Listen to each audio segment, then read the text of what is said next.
The Way of the Cross. Reflections on suffering in sickness and dying. Good morning, and welcome to Christ Church Cathedral, Whitehorse, Yukon Territory. Today, you will be worshiping with Bishop Leslie Wheeler-Dame, Archdeacon Sarah Usher, and myself, Dean Burt Chestnut. We will be reflecting on the suffering of Jesus throughout this Good Friday service. For it is not as if we had a high priest who was incapable of feeling our weakness with us, but we have one who has been tempted in every way that we are, though he is without sin. Hebrews 4:15. We are just a little over a year from the beginning of COVID-19, a pandemic which was worldwide, and everyone is still in turmoil and feeling uncertainty and stresses because of it. At any time, the experiences of serious, life-threatening and terminal illness and of the dying are heavy times of profound challenges for patients, their loved ones, and their caregivers. Persons of faith experience the same physical and psychological distress as others, but faith can be a deep source of comfort and strength. Christian spirituality is rooted in our relationship to a God who so loved us that he sent his only Son to suffer and die for us. In sacrificing himself, Jesus gave a new meaning to sickness, dying, and death. We indeed have a high priest who knows our weakness. The passion, the death, the resurrection of Jesus Christ is a grace of divine mercy. In today's death-denying, death-defying world of modern technological and cure-oriented medicine, where suffering is to be avoided at all cost, we need to retrieve the solace and strength of the way of the cross. We begin our journey in the Garden of Gethsemane, where Jesus prays. Father, he said, if you are willing, take this cup away from me. Nevertheless, let your will be done, not mine. In his anguish, he prayed even more earnestly, and his sweat fell to the ground like great drops of blood. Luke 22:42-44. We see Jesus in fear and anguish as he experiences the natural human desire to avoid pain and suffering. He knows that incredibly difficult and painful things will be asked of him in these days to come. The anticipation and uncertainty of it are overwhelming. He is not yet experiencing physical pain, but he is already the suffering servant, experiencing emotional, psychological, and spiritual challenges. After much prayer, he comes to accept that he must trust absolutely in the Father's care and plan for him. In this difficult time, Jesus needs the support of his friends. But when he rose from prayer, he went to the disciples and found them sleeping for sheer grief. Why are you asleep? Get up and pray, not to be put to the test.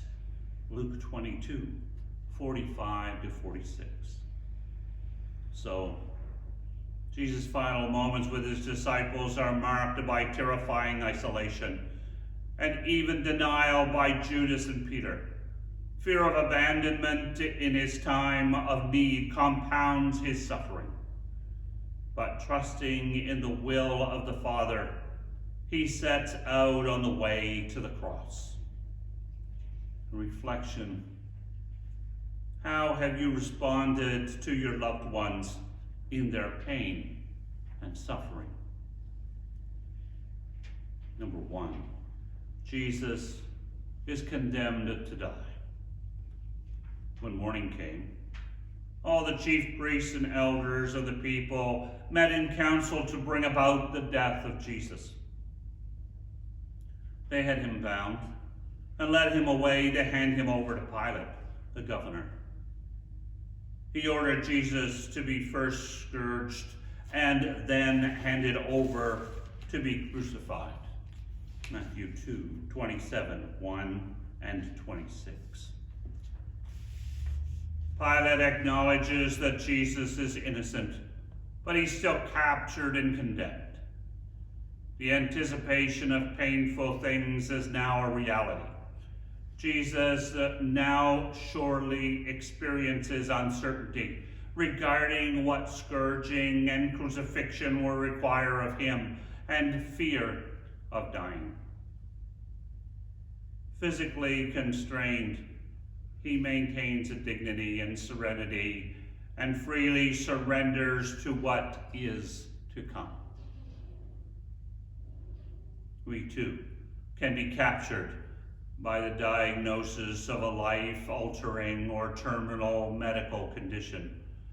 It can overwhelm our life and occupy all our attention. We ask, why me? Or why my son or daughter or spouse or friend? It changes our perspective on everything. Reflection. If you are captured by the diagnosis of a life-threatening or terminal illness, how would you like to respond to this uncertainty?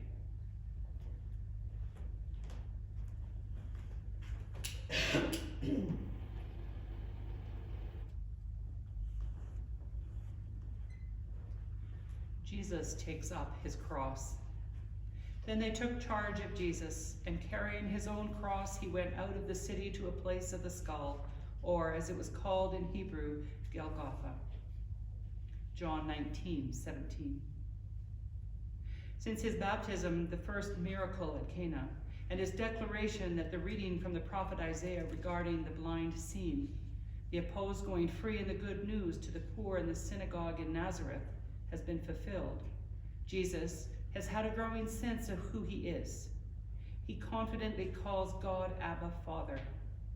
But here, Jesus, the popular healer, the well-beloved Son, is a condemned criminal and an outcast. His loss of who he is in his ministry, shattering of his self-awareness, all in suffering share this experience. Loss of identity can be experienced by all who have serious and chronic illness or disability, and those who are dying. Our physical appearance can be profoundly altered. The talents and abilities in which we took pride lost, and our role in our families, work, and our communities unalterably compromised. We can feel that we truly are falling apart. Reflection. How will you deal with your sense of disintegration of identity, or an experience of disintegration of your life as you now know it?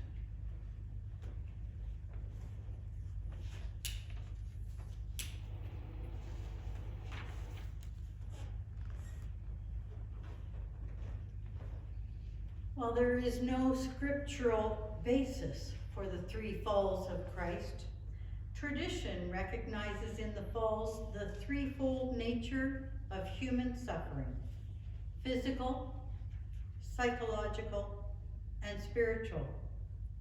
In the first fall, the Christian imagination recognizes the sheer physical burden Jesus experienced in carrying a heavy, rough cross after an emotionally exhausting period of betrayal, imprisonment, and judgment. Though he was a young man used to hard labor, he can no longer rely on physical strength. We know that patients become exhausted by pain, suffering, and the experience of mounting losses. While there are different abilities for coping, these experiences can bring us physical falls as well as a deeper, overwhelming feeling of staggering or reeling on the constantly shifting ground of serious illness and dying. Can you recall a time in your life when you have been crushed by physical distress and lost all confidence that you could go on? How did you deal with it?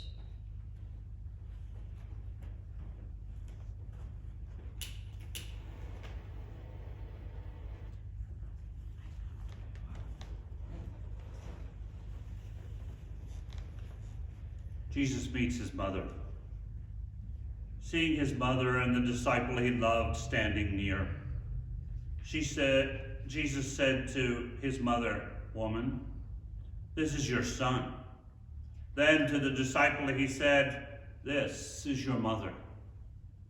And from that moment the disciple made a place for her in his home. John 19:26 and 27. Mary accompanies Jesus at a distance throughout his ordeal. Imagine the indescribable pain of both Jesus and his mother. Mary, who said this great yes to the Father, ponders the meaning in what is happening to her beloved Son. She remains faithful even when there are no easy answers, and brings the gift of her presence. On Calvary, just before the end, Jesus ensures that his mother will be cared for after he's gone. The sick and dying and their loved ones are grieving and trying to find meaning in it all. The simple presence of loved ones is crucial. Being able to leave others and to give permission for others to go is crucial. Acceptance of dying allows the precious grace of time for completing the goodbyes, forgiveness, expressions of love and gratitude and reconciliation. A reflection. Consider a significant relationship in your life that will be extremely difficult to let go. What do you want to say to them or do for them before they die?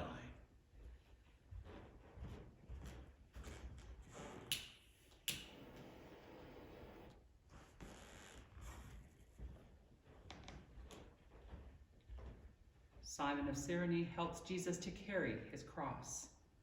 On their way out, they came across a man from Cyrene, Simon by name, and enlisted him to carry his cross, Matthew 27:32.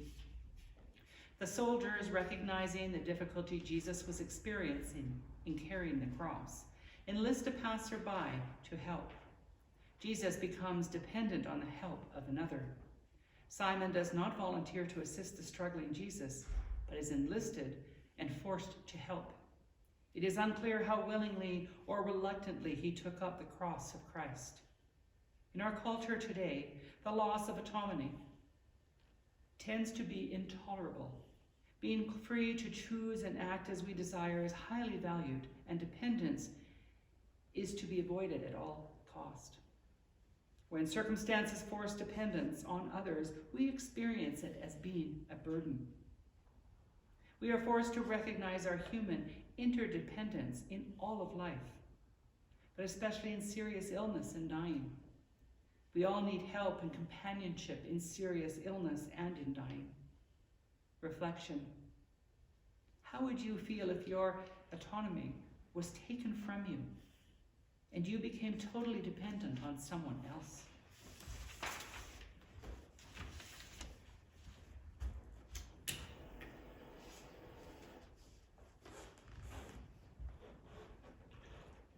Veronica wipes the face of Jesus. There were some women watching from a distance. These used to follow him and look after him when he was in Galilee. And there were many other women who had come up to Jerusalem with him. Mark 15, 40, 41. Veronica was one of the faithful women who followed Jesus at a distance. She had a deep personal relationship with Jesus long before she reaches out to him here.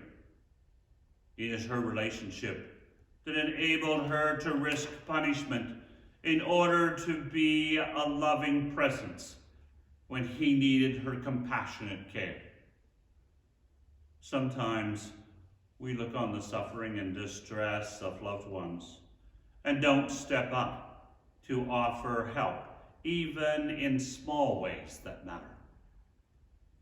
Reflection.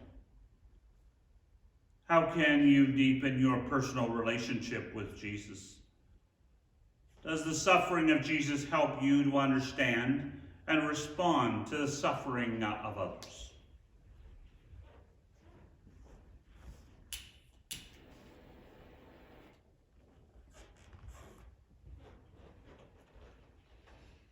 Jesus falls a second time. This second fall recognizes Jesus' experience of psychological and emotional suffering. This time, he must have feared that he could not get up again, that it was hopeless. But Jesus showed complete personal trust in the Father's care and plan for him despite his public humiliation and the apparent failure of his earthly mission. Jesus trusts his Father. Hope often arises in situations that are overwhelming. In terminal illness, there is first a hope for cure or that the doctors were wrong. But there is an ambiguity in hope. What should we hope for? There can be a tyranny of hope, which forces us to look for any option that would change the future rather than to accept the present reality. We need to rediscover hope rooted in God and the power of the resurrection. Reflection. When humiliated and pushed down a second time in life, how did you live with this psychological hopelessness? When you feel alone and humiliated by an experience, what made you get up again and continue as best you could?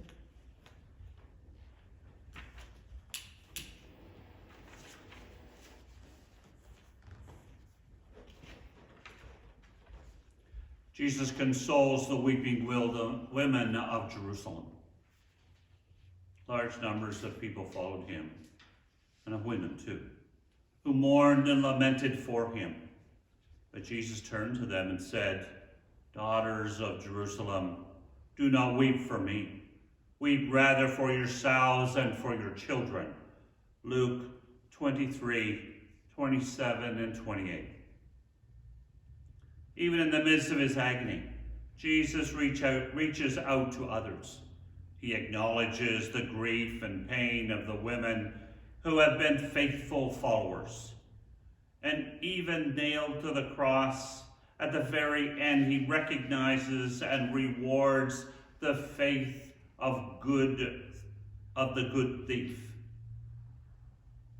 Illness isolates us.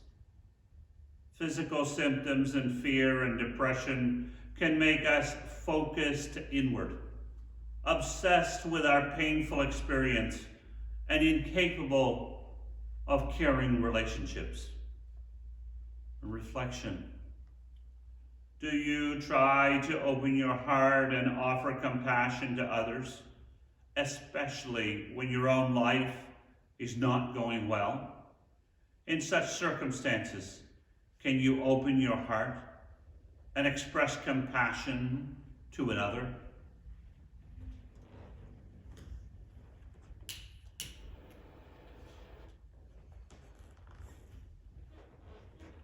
Jesus falls for the third time. This third and final fall recognizes the spiritual suffering of Jesus. In many ways, spiritual suffering is the worst. This time is almost impossible for Jesus to get up and continue. This suffering is rooted in Jesus' need to find meaning in apparent failure and in the human temptation to despair. It is directly related to Jesus' faith in God as his loving Father. Today, We lack a language for spiritual suffering. Medicine can give great assistance to pain and other physical distress of the sick and the dying.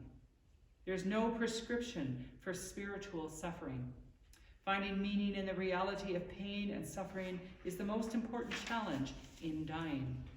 Transforming the reality of pain and suffering requires faith, and that is the most important challenge for the dying. Reflection.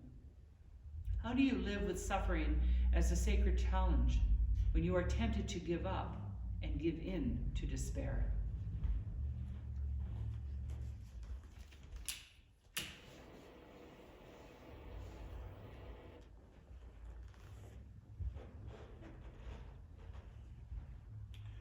Jesus is stripped of his garments.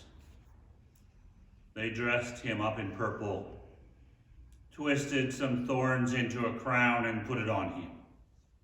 And they went down on their knees to do him homage. And when they had finished making fun of him, they took off the purple and dressed him in his own clothes. Mark 15, 1 through 20. Jesus experienced profound degradation and humiliation during his ordeal. He was physically disfigured and taunted for his weakness. He was even derided for his seeming failure to accomplish what he had done for others. Feelings of loss of dignity are common in serious illness and dying, especially when patients need help with intimate care needs and experience profound alterations in their appearance and abilities. One of the major reasons persons request assisted death is their loss of a sense of dignity. While there is much discussion about death with dignity being about control, we know that dignity is an inherent quality of the children of God, not an attribute lost in weakness. Death with dignity is offered as the way out of the pending loss of control. Reflection.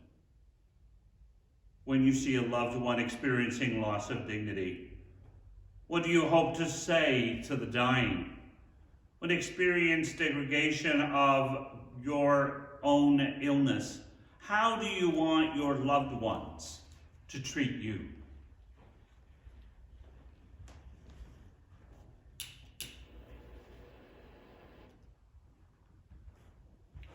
Jesus is nailed to the cross. My God, why have you deserted me? Matthew 27:46. Nailed to the cross and in great pain, Jesus has lost all control over events. In his anguish, he cries out his feelings of abandonment, even by the Father. His sense of failure in achieving the mission entrusted to him is compounded by a sense that the Father has failed to protect him. When they reached the place called the Skull, they crucified him there, and the two criminals also, one on the right and one on the left. Jesus said, "Father, forgive them, for they do not know what they are doing." Luke 23:33 and 34. But even now, Jesus is full of forgiveness for those who crucify him and totally trusting in the love and mercy of the Father. In serious illness, especially when accompanied by pain and other physical symptoms, our sense of abandonment can be overwhelming, and our faith and trust in a loving God can be sorely tested. How can a loving God allow such suffering? Reflection. When you experience a loss of control and feel abandoned and deserted, what is your deepest cry of God?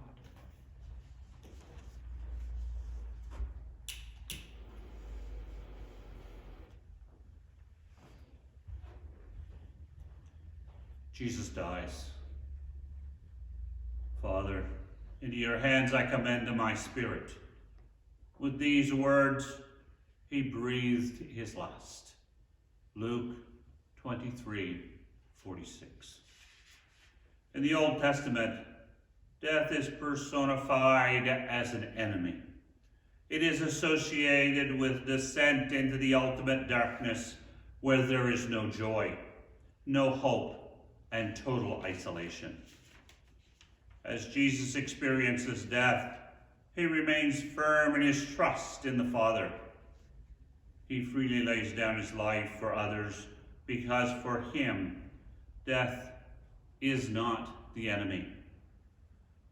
For loved ones and caregivers, the moment of death is both a biological event and a sacred mystery.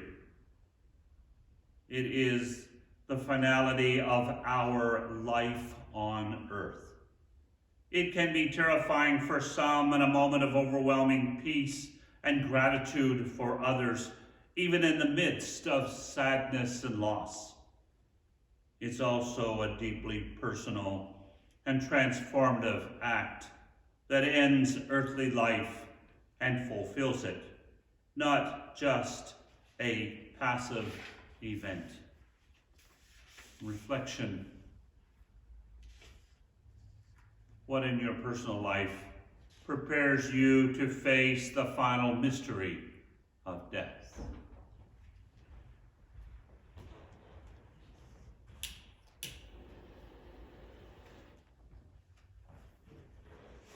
Jesus has taken down from the cross. It is accomplished. John 19:30. This has been a long physical, emotional, and spiritual ordeal in which it appears that the apostles failed Jesus. Jesus failed the Father, and the Father failed to save Jesus. There was no easy out. But we know that the cross, a radical symbol of failure, has been transformed into a symbol of love and life. Jesus endured radical and humiliating failure for our salvation. Our own experience at the death of a loved one is complex. There was no miracle cure. There is a numbness from the sheer intensity of the dying, a sense of loss and disorientation. In some circumstances, there is relief that it is over, even in the sadness, and a consolation that the loved one is now at peace with God. Have you experienced the good death of another, or do you think of death as a failure?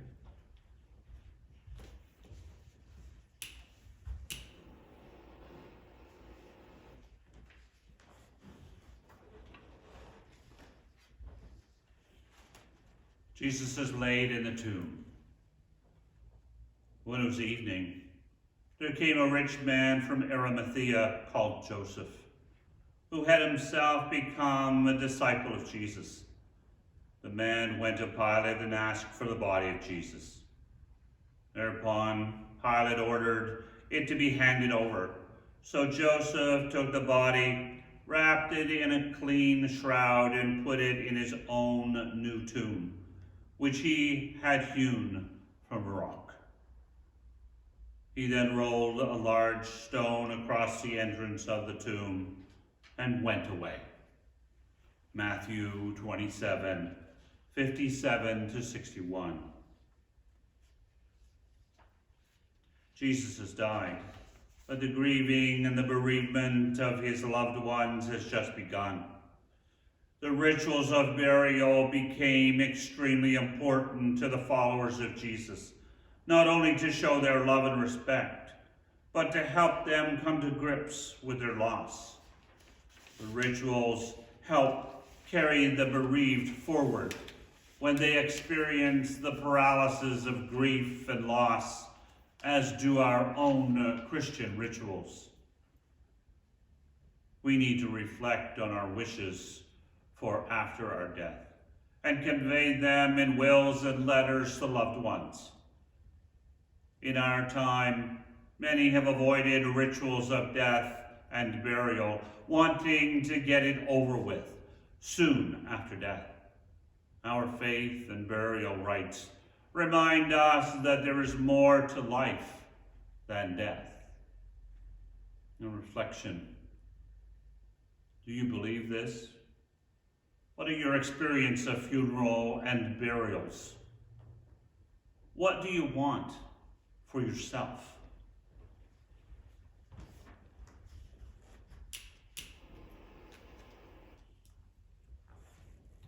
Jesus rises from the dead. On the first day of the week and at the first sign of dawn, they went to the tomb with the spices they had prepared. They found that the stone had been rolled away from the tomb, but on entering, discovered that the body of the Lord Jesus was not there. As they stood there, not knowing what to think, 2 men in brilliant clothes suddenly appeared at their side. Terrified, the women lowered their eyes, but the 2 men said to them, "Why are you looking among the dead for someone who is alive? He is not here. He has risen." Luke 24, 1-6. History can verify that Jesus died, but only faith recognizes the resurrection. There are different responses to the resurrection. The joyful women, the amazed Peter and John who ran to the tomb, and the doubtful Thomas who needs proof of real physical contact. Jesus came to conquer sin, suffering, and death. We still get sick and suffer and die, but Jesus has conquered them all. He shows us the way, he teaches us the truth, and offers us life eternal. Jesus' message to the disciples was, "Do not be afraid." Seeing the risen Christ, which is personal, is the hope and the light after the darkness of the passion and death. The experience of the resurrection convinces the disciples that death has not triumphed or ended their real and still living relationship with the Lord. This is the clear insight that life is changed, not ended. Reflection. How do you live in hope? Have you experienced the power of the resurrection in your daily life? Do you believe that God wants you to be with him